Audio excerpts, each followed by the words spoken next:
Qué gusto nuevamente poder tener este tiempo al lado de la palabra de Dios para poder estudiar el tema que hemos venido viendo durante ya algunas semanas, siempre triunfante. Así que me gustaría invitarte a que hoy puedas acompañarme e iniciar este tiempo orando al Señor para que Él nos guíe y nos muestre lo que tiene para nuestra vida. Te invito a que donde estás cierres tus ojos, inclines tu cabeza, vamos a orar. Bendito Padre Celestial, muchas gracias por la oportunidad que nos das de tomar este tiempo junto con tu palabra. Gracias por las verdades que ella nos muestra y por las situaciones, Señor, que nos permites vivir, pero también gracias porque a través de tu palabra podemos darnos cuenta que tenemos ya prometidas todas las riquezas que tú tienes en el cielo, y que, Señor, aún tienes todos los beneficios para nuestra vida, y que, Señor, también tú nos has hecho siempre triunfantes. Te pido que tú toques nuestro corazón por medio de tu palabra, hables a nuestra vida y que nuestra mente pueda estar atenta a lo que tú quieres hablarnos el día de hoy. Bendícenos, Padre, te lo pedimos en Cristo Jesús. Amén. Muy bien, como hemos venido hablando acerca de la escritura y el tema de siempre triunfante, hemos visto las semanas anteriores que para ser triunfante pues es necesario tener un enemigo, de ser conscientes y reconocer que hay algunas fuerzas organizadas que van en contra del creyente. La escritura nos habla acerca de que pues hay 3 enemigos muy específicos que son los que van a estar constantemente atacando al creyente para que entonces viva una vida de derrota y que no pueda experimentar el triunfo. Decíamos, obviamente no puede haber un triunfo si no hay un enemigo, y para poder vencer al enemigo también es importante que podamos conocer al enemigo, saber cómo trabaja, saber hacia dónde va y poder identificarlo de una mejor manera. Ahora vamos a comenzar a hablar acerca del enemigo, y vamos a ver el primer enemigo en esta hora, y les invito a que vayamos en la escritura a 1 de Pedro en el capítulo 5 y el versículo 8. Dice así la palabra de Dios: Sed sobrios y velad, porque vuestro adversario el diablo, como león rugiente, anda alrededor buscando a quien devorar. El primer enemigo que la escritura nos describe que tiene el creyente es el diablo. Pedro le menciona aquí como el adversario. De hecho, la palabra o el nombre de Satanás tiene que ver con el ser un adversario, alguien que va en contra. Y esa es una de las cosas ese es uno de los enemigos que nosotros tenemos, el diablo. Y aquí describe que anda en una actitud como un león rugiente, buscando alrededor a quien devorar. Generalmente el león, ¿verdad?, cuando caza, pues se dirige hacia la manada, el león ruge, asusta, infunde miedo, y después toda la manada comienza a perseguir a los animales sobre los cuales va a buscar su presa, a esa manada. Y generalmente los que se van rezagando son aquellos a los cuales la leona o el león va a atacar. Específicamente la leona es la que se dedica más hacia la cacería, mientras el león ruge o dirige la caza. Ahora, aquí es importante que podamos entender que el león o la leona no van por el animal más grande o el más carnoso, digámoslo así, sino por el más débil y el que se va rezagando. Las características de quien se rezaga pues dijimos ya, el más débil o el más pequeño, o también el que está enfermo, o también el que ya está cansado. Y esas cosas nos tienen que hacer pensar la importancia de mantener una vida espiritual vigorosa, porque bueno, en la iglesia también vamos a encontrar personas que tal vez son pequeñas en Cristo, que son nuevos creyentes y que tal vez pueden ser una presa fácil para el enemigo. En segundo lugar, encontramos aquellas personas que están enfermas espiritualmente, que han permitido pecado en su vida y que eso va debilitando su vida espiritual poco a poco. Pero también encontramos personas que ya están cansadas que tal vez han permitido situaciones o no han resuelto cosas de una forma correcta y en su corazón hay cansancio. La Escritura nos habla de repente de varias personas que tal vez se sentían ya cansados por diferentes circunstancias que estaban alrededor de su vida.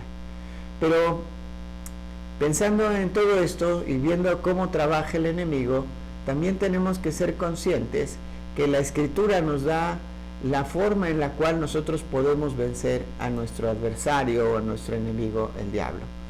Ahora, antes de ir a la respuesta de cómo podemos vencerlo, cómo podemos ser triunfantes, vienen algunas preguntas a nuestra mente. Por ejemplo, alguien me decía el otro día, ¿un creyente puede ser poseído por el diablo? Bueno, la respuesta es no. La respuesta es que tal vez la persona, si ha sido poseída, y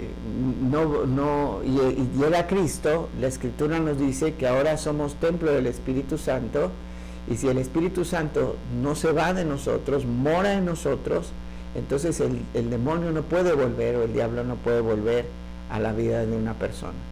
El problema muchas veces es que la persona tal vez no está viviendo una vida correcta y está siendo influenciado por el diablo, o también está siendo controlado por el diablo. Ahora, el control del diablo no necesariamente se puede manifestar a través de una vida de pecado abiertamente. Lamentablemente en la Escritura encontramos que también el control del diablo en la vida de un creyente puede manifestarse a través de una vida religiosa. Por eso es importante tener una relación y una comunión íntima y fresca con Dios. Quiero mencionarte algunos aspectos que son importantes. Por ejemplo, en la Escritura nosotros encontramos que el pueblo que Dios ha elegido es el pueblo de Israel, para que Él lo represente en este mundo, para que Él glorifique a Dios, para que las naciones puedan llegar al conocimiento de Dios a través del pueblo de Israel. Y el pueblo de Israel vemos que tiene una característica de ser un pueblo muy religioso. Sin embargo, el mismo Señor Jesucristo confrontó a algunas de aquellas personas que estaban teniendo una vida de religiosidad, pero que en realidad su corazón estaba mal delante de Dios. Y nos muestra cómo el diablo puede estar controlando a una persona que se la pase teniendo una vida religiosa, con lenguaje religioso y con actitudes religiosas en su vida. Fíjate lo que el Señor le dice a los fariseos en Juan, el capítulo 8 y versículo 44. Vamos a ir a este texto y vamos a ver cómo el diablo y la vida religiosa a veces tienen una relación, y el diablo controla también a las personas. Dice así la Escritura: vosotros sois de vuestro padre el diablo, y los deseos de vuestro padre queréis hacer. Él ha sido homicida desde el principio y no ha permanecido en la verdad, porque no hay verdad en él. Cuando habla mentira, de suyo habla, porque es mentiroso y padre de mentira. En el versículo 45 el Señor Jesucristo les dice: y yo les vine a hablar la verdad y ustedes me quieren matar a mí. Ellos tenían ahora los deseos del padre, de su padre el diablo, les dice, ¿no? No tenían los del Padre Celestial, sino dice de su padre el diablo. Ahora fíjate cómo estas personas eran religiosos. Ellos seguían costumbres religiosas, pero habían dejado su relación personal con Dios, íntima y fresca. Ahora estaban obedeciendo, había en su corazón un deseo de matar al Señor Jesucristo. Estaban buscando cualquier pretexto para eliminarlo y sacarlo del camino.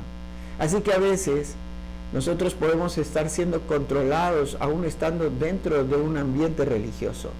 Y eso tenemos que poner atención en nuestra vida. Si en nuestra vida entonces hay algunas situaciones que están floreciendo en mi corazón, tengo que tener cuidado que no sea por el control del diablo en mi vida. Ahora, ¿cómo puedo yo, si soy cristiano, darme cuenta si soy un religioso que está siendo controlado por el diablo?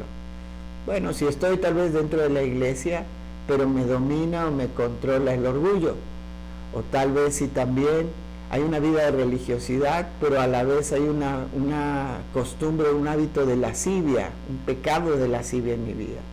O también si yo estoy viviendo una vida religiosa, pero también hay vanagloria en lo que yo quiero hacer o en lo que estoy haciendo. Otra forma en la cual se manifiesta que puedo estar siendo controlado por el diablo aún llevando una vida de religiosidad es cuando tengo una ambición por un puesto o por una autoridad dentro de la iglesia, pero esa ambición es algo equivocado.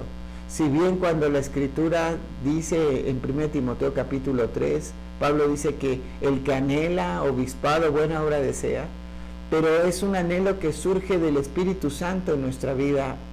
No está hablando de un anhelo o un deseo personal, de ir escalando puestos y tener finalmente un puesto o una responsabilidad de liderazgo en la iglesia por llamar la atención o por sentirme importante. Eso es cuando el diablo puede estar controlando mi corazón o estar controlando mis pensamientos o mis propios deseos. Y por último, también puede ser que pueda yo tener una vida religiosa, pero estoy siendo controlado por el diablo, cuando hay una doctrina que va en contra de la doctrina de Dios o de la verdad de Dios. De esas maneras yo puedo darme cuenta si tal vez yo estoy siendo controlado por el diablo en algunos aspectos de mi vida. Pero ¿cuál es la respuesta que la Escritura nos da en relación a esto? Dice Santiago en el capítulo 4 y versículo 7, someteos pues a Dios, resistid al diablo y huirá de vosotros. Este es un versículo muy interesante y constantemente lo comento con algunos creyentes. A veces nosotros tomamos una postura en contra de esto y aplicamos el versículo distorsionado, porque comenzamos a someternos al diablo, a resistirnos a Dios y a huir de él. Pero aquí la Escritura me muestra de una forma muy clara que la clave está en que yo me someta a Dios, resista a lo que el diablo quiere hacer y controlar en mi vida, y entonces él huirá de mí. Ahora, aquí no está diciendo que yo debo de pelear con el diablo, no, dice que lo resista y él huye, ¿sí? No es que yo tengo que estar ahí enfrascándome en una lucha y vencerlo y pisotearlo, no, eso ya lo hizo Cristo, ya hirió a la serpiente en su cabeza y ya la clavó en la cruz. Eso es lo que Génesis capítulo 3 nos explica, que el diablo heriría a la simiente de la mujer, pero ésta le golpearía o lo heriría en la cabeza a la serpiente. Y esta era una herida de muerte, lo cual sucedió en la cruz del Calvario.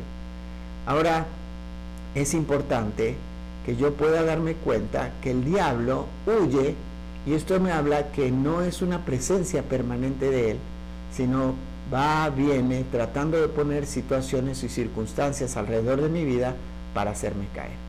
En segundo lugar, vamos a ver un versículo que también nos habla de cuál es la respuesta hacia el enemigo, el diablo.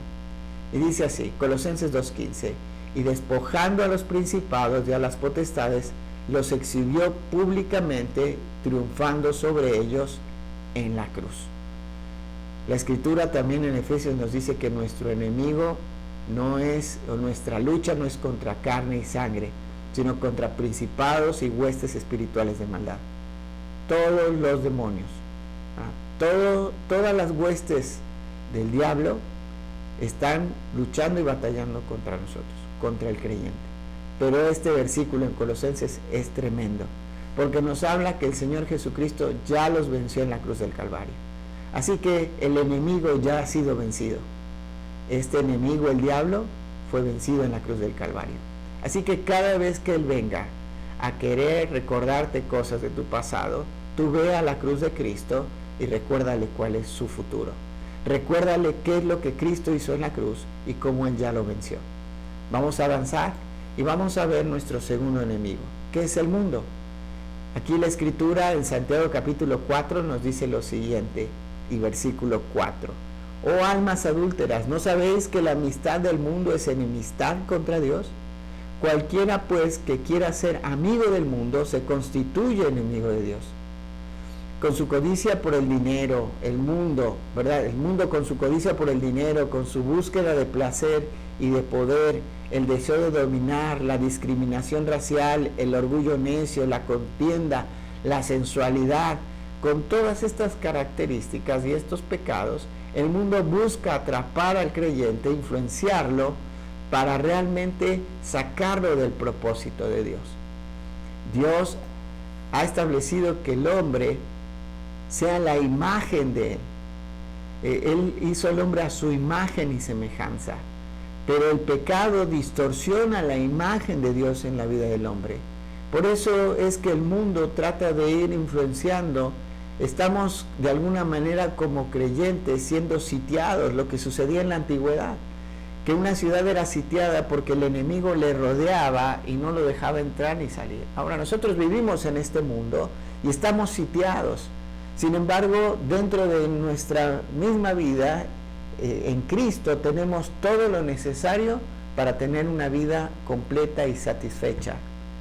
Ahora esto es hermoso poder ver cómo el mundo tal vez va a desviar o quiere desviar nuestra vida, quiere hacernos amar el materialismo, el dinero, ¿sí? Y dice el apóstol Pablo a Timoteo que la raíz de todos los males es el amor del dinero. Ahora, todas estas cosas tal vez ya las hemos explicado en algunas otras clases, pero esta es la forma en la cual el mundo está trabajando como enemigo, haciéndonos distorsionar la imagen de Dios en este mundo. Es una forma muy sutil, que nos va envolviendo y es más, que nos va conquistando y va desarrollando en nosotros un enamoramiento y un deseo de amarle. Y esto es importante que podamos entender, que no podemos amar al mundo porque entonces, como el mundo es enemigo de Dios, yo me constituyo enemigo de Dios también si yo amo al mundo. Ahora, ¿qué es lo que debo de hacer en relación al mundo? Pues tengo que ir a la palabra de Dios, y en Romanos capítulo 12 y versículo 2 dice que no debemos conformarnos al mundo.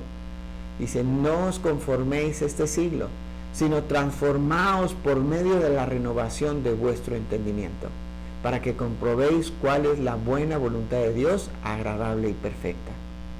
¡Qué tremendo! Me gusta ver cómo el Señor Jesucristo venció al enemigo, el diablo, cuando lo tentó en el desierto a través de la palabra. Pero al mundo también nosotros podemos vencerlo a través de la Escritura, renovando nuestro pensamiento y nuestro entendimiento. Pero ahora sí vamos al último enemigo, que es donde tomaremos un poquito más de tiempo.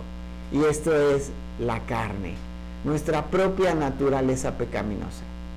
Esta lucha que se presenta entre la carne y el espíritu, el apóstol Pablo la describe de una forma muy interesante en Gálatas capítulo 5, en el versículo 16 y 17, y después habla de las características de la carne, de las obras de la carne y las características del fruto del espíritu. Ya lo estudiamos anteriormente.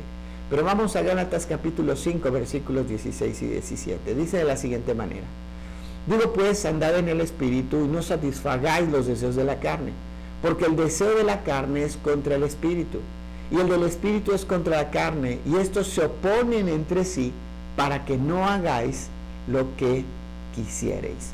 Vemos entonces aquí cómo hay una lucha tremenda entre la carne y entre el espíritu. Ahora, en esta lucha, estos dos enemigos, no podemos pretender que pueda haber una reconciliación. Esta será una lucha que mientras estemos en este cuerpo y en este mundo, se va a estar librando. Esta es una lucha que no va a terminar aquí. Termina cuando vayamos a la presencia de Dios y seamos a la imagen y semejanza de Cristo. Pero mientras vivamos aquí, esta lucha será continua. Y dijimos, no puede haber tregua. No puede haber una reconciliación entre estas dos cosas. Aunque muchas veces nosotros estamos tratando de buscar una alianza o una reconciliación entre nuestra carne y el espíritu, pero eso nunca se va a poder lograr. Ahora, lo carnal en la vida de una persona se puede presentar de diferentes maneras. ¿Cómo? Bueno, vamos a hablar de 3 formas en las cuales la carne es manifiesta en la vida de un creyente. En primer lugar, a través de un amor al mundo y al pecado. Lamentablemente, aquellos que no conocen a Dios, pues están sumergidos en este mundo y viven conforme a la corriente de este mundo. Pero el creyente tendría que ir en contra de la corriente de este mundo. Sin embargo, hoy muchas personas que están aún dentro de la iglesia y que aún dicen ser creyentes, están viviendo una vida de amor al mundo y al pecado que está en el mundo. En segundo lugar, podemos darnos cuenta a través de que estas personas tienen un celo por una causa cristiana santa, pero sus motivaciones son equivocadas. Entonces, dentro de la iglesia no solamente existen personas que aman al mundo, ¿verdad?, y el pecado, y viven en eso, y no lo quieren soltar, sino también hay personas con una apariencia religiosa y una apariencia de un deseo de la santidad, sin embargo sus motivaciones son equivocadas. Tal vez para que la gente vea que son personas que tienen una vida religiosa y su motivación es llamar la atención. O tal vez su motivación, como vimos, es anhelar un puesto o una responsabilidad dentro de la iglesia. O tal vez es el hecho simplemente de tener una buena reputación. Y utilizan un lenguaje religioso, pero sin embargo en su corazón hay orgullo, hay resentimiento, hay rencor. Esto no sirve, esto no lo podemos, o sea, realmente estamos siendo desarrollados o estamos siendo controlados por nuestra carne si nosotros estamos actuando de esa manera.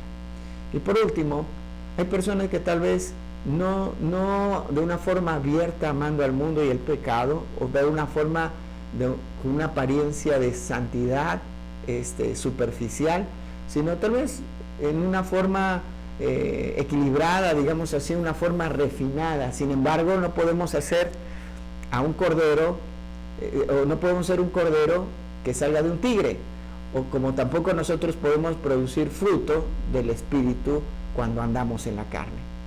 Mencionamos cuando estudiamos este tema que puede ser una apariencia del fruto, pero en realidad no es el fruto del Espíritu Santo de Dios. Vamos a avanzar y vamos a contestar algunas preguntas. Y una de ellas es, ¿cómo puede un creyente saber si su yo aún lo domina? Uno de los enemigos más grandes que nosotros tenemos en relación a la carne, y es un enemigo que es bastante persistente, y es un enemigo que, a diferencia del diablo que huye, se mantiene permanentemente en mi vida, y es mi propio yo. Una de las cosas con las que vamos a pelear constantemente es nuestro yo. Ahora, aquí el problema es si el yo me controla o si el yo es crucificado. Vamos a ver las características de un creyente que es dominado por el yo. En primer lugar, busca su propia gloria, no busca la gloria de Dios. El reconocimiento, busca que la gente tenga la atención sobre él y el llamar la atención. En segundo lugar, es una persona que ha decidido hacer las cosas a su modo, suceda lo que suceda. Entonces, no importa lo que Dios me pida o cómo me lo pida, yo voy a hacer las cosas a mi manera, porque yo pienso que así debe de ser, porque yo creo que así debe de ser, y no está sujeto a la Escritura, a la palabra de Dios. Porque a mí me gusta, porque yo así lo aprendí, porque yo así lo hago, entonces estamos teniendo un conflicto y estamos siendo controlados por nuestro propio yo. Y en tercer lugar, vamos a hablar de que esta persona está siendo controlada por su yo porque está luchando en sus propias fuerzas, no en las del Señor. Y entonces al final de cuentas se frustra.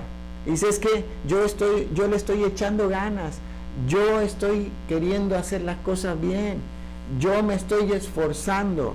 Y sabes, cuando la palabra yo aparece en primer lugar, y no es decir, he entendido lo que Dios quiere de mí, y entonces hoy estoy caminando y estoy haciendo lo que Dios desea, y saco el yo de mi vida, entonces puedo darme cuenta que ya no estoy siendo controlado por el yo en mi vida. Cuando soy controlado por el yo, también estoy poniendo justificaciones constantemente. La palabra pero se presenta y se manifiesta, o también, o es que, son las características de una persona que está siendo controlada por su yo. También una persona controlada por su yo, por último, tiene respeto por su querido yo bueno. O sea, ¿cómo? Bueno, que constantemente está diciendo, bueno, hay cosas que están mal en mí, pero no soy tan malo. O sea, yo no soy tan malo. Yo también hago cosas buenas. ¿Sí? Yo también procuro hacer esto. Yo no soy tan malo. Yo tengo cosas buenas en mi vida.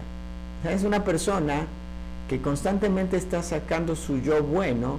Es una persona que está siendo controlada por su yo. ¿Por qué? Porque el apóstol Pablo nos explica que no existe un yo bueno. Nuestro yo es malo. Es más, Romanos nos va a explicar en el capítulo 3, por ahí del versículo 10, que no hay bueno ni aun uno. No hay quien haga el bien y nunca peque. Este es un versículo importante porque nos habla y nos muestra que nosotros no somos buenos por naturaleza. Así que si yo sigo pensando que mi yo es bueno y estoy tratando de reconciliarme con el yo y dejar que él tome parte en mi vida, entonces estoy creando un conflicto en mi corazón. Estoy realmente siendo controlado por el yo. También el apóstol Pablo en Romanos capítulo 7 nos muestra y nos explica que este yo no existe, el yo bueno no existe, hay que eliminarlo de nuestra vida. Dice, yo sé que en mí, esto es en mi carne, no mora el bien, porque el querer el bien está en mí, pero no el hacerlo. Así que, en el versículo 21 dice, así que queriendo yo hacer el bien, hallo esta ley, que el mal está en mí.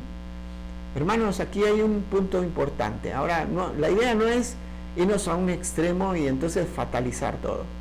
La realidad es la siguiente, yo no tengo nada bueno en mi vida, pero a pesar de lo que yo soy, Dios en su gracia me muestra su amor y me da una salida. Primero me da la salvación a pesar de lo que soy, pero después también me da todas en su gracia, todas las herramientas para que yo pueda vencer. Ahora es muy fácil que nosotros crucifiquemos al yo malo, pero el yo bueno, ese no lo queremos tocar. Si te das cuenta cómo a veces nosotros queremos seguir apapachando y manteniendo al lado nuestro ese yo que pensamos que es bueno, pero la Escritura dice que debemos de crucificar totalmente a nuestro yo.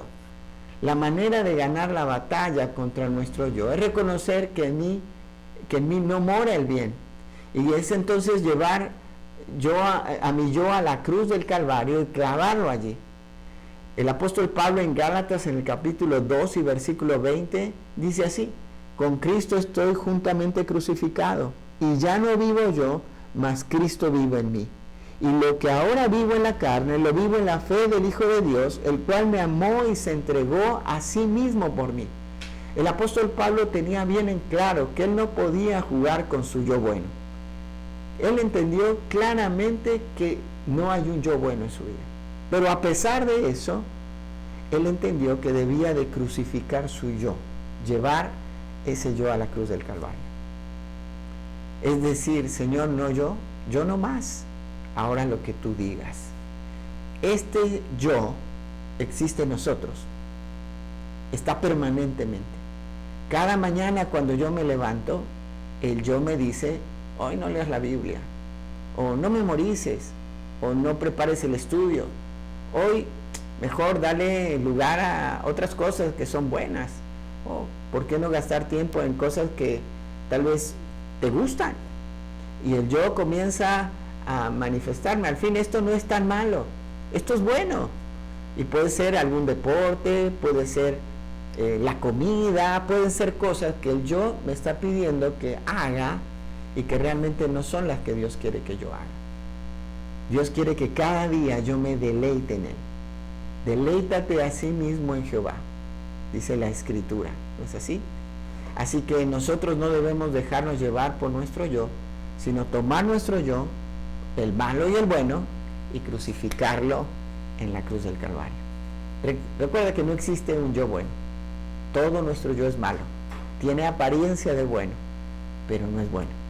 Así que no estamos tratando de fatalizar, sino estamos tratando de ser conscientes que a pesar de lo que somos, Dios nos da todos los recursos para que nosotros podamos vivir una vida de victoria.